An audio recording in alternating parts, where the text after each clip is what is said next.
think it's probably worth starting off with how we've got to here. And I think what I really wanted to talk about is that about 6 months ago, perhaps a little bit longer, the consultants at the hospital, the paediatricians, came to see us because they were concerned about the services at the Friarage.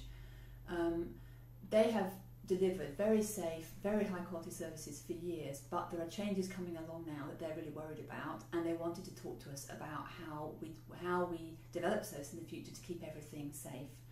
So what we did was we got a whole of GPs together, we sat down with the consultants and we talked through the various options that they'd thought about. At that point, we felt as a commissioning group that we needed to go out and, if you like, have a kind of sense check of those options. So we asked an organisation called the National Clinical Advisory Team, which is a group of experts from around the country, to come in and have a look at the proposals for us, just to see if they kind of made sense, and also to see if there were other things that we needed to consider that we hadn't talked about. So they came in December, and we had a day where they looked at a lot of information that the hospital provided about the number of patients they saw in a year, the kind of case mix they had, and they talked also to the consultants and the staff on the wards, and then they produced a report. And the report is the report that we published. And I think it's important to say at this point that what we want to do is to talk to people about the issue. We haven't decided in any sense what the right way forward is, but what we know is that we have a problem. And so what we have to do is find a solution to that problem that's about keeping services excellent and safe at the Friarage.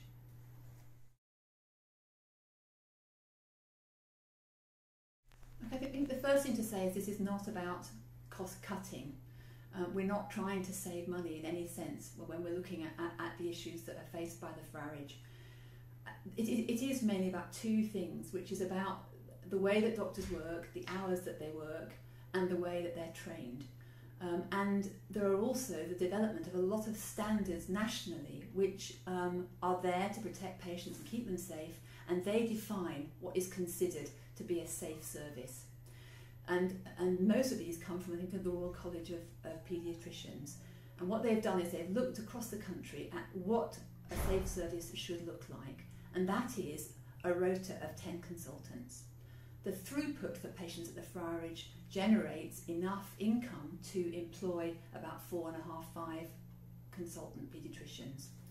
So, if we want to keep the service safe, we have to look at some different options. Now, that might be potentially about investing a lot of extra money in that service, and that is something that we are going to look at and talk to the public about. But people need to understand that that money would have to come from somewhere else within the health economy.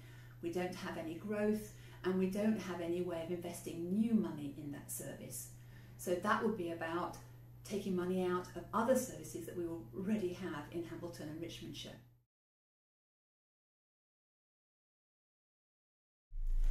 I think first of all I want to say that we haven't made any big decisions yet about anything, and certainly we haven't made a decision about the future of paediatric services. But one of the issues that came out of the NCAT review was that if there are going to be changes to paediatrics, we can't afford not to also talk to the public about the impact on maternity.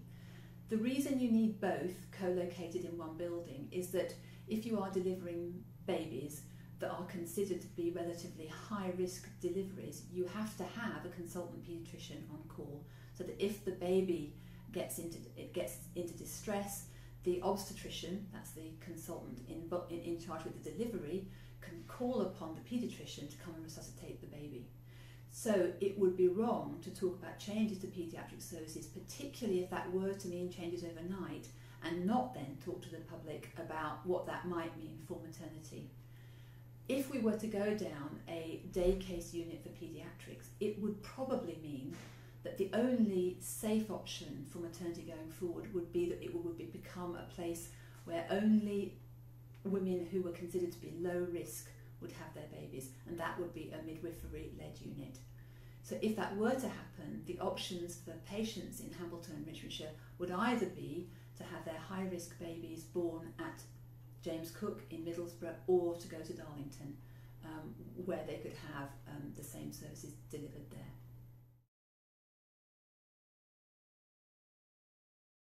I think it's important for people to look at the bigger geography. Certainly, if you decide that where you want to go for your paediatric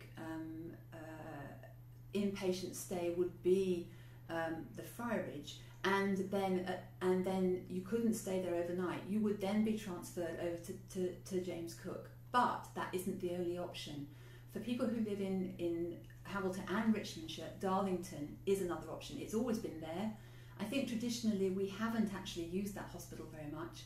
But if you look at travel times and the distances from, say, somewhere like Hawes to Darlington and Northampton, they are equivalent. I think you'll find that quite a surprise, because I think we tend to think about just being within Yorkshire. But actually, I think it's a mile further from Hawes to Darlington than Hawes to Northampton. So even now, there is a real option. When I do out of hours at Catterick at night and I see a poorly baby, I always give the parents the choice of either place. They can either go to Darlington or Northampton. Often, actually in the middle of the night, because the roads are quicker, they choose to go to Darlington. I lead the CCG. The CCG is a group of GPs from Hamilton, Richmondshire and Whitby. We are absolutely committed to having a vibrant and sustainable future for the Friarage. I've been a GP here at Catterick for 24 years. I've been a patient at the Friarage. My children have been patients at the Friarage. I absolutely am committed to a future there, and we don't see that we could deliver healthcare in this area without it. But that future needs to be vibrant, sustainable and modern and safe. And so what we have to do is find a vision that delivers all those things. As a new CCG, we are developing how we would want to see healthcare in this area being delivered over the next 5 to 10 years, and we want to involve the public in that vision, so that it's a joint vision that we all share. There's going to be a series of road shows, public meetings across Hamilton and Richmondshire over the next few weeks, and we really want people to come and talk to us both about the issues for paediatrics and obstetrics, and also the vision for the future for the Friarage. The details are going to be widely available, so please feel free to come and meet us there.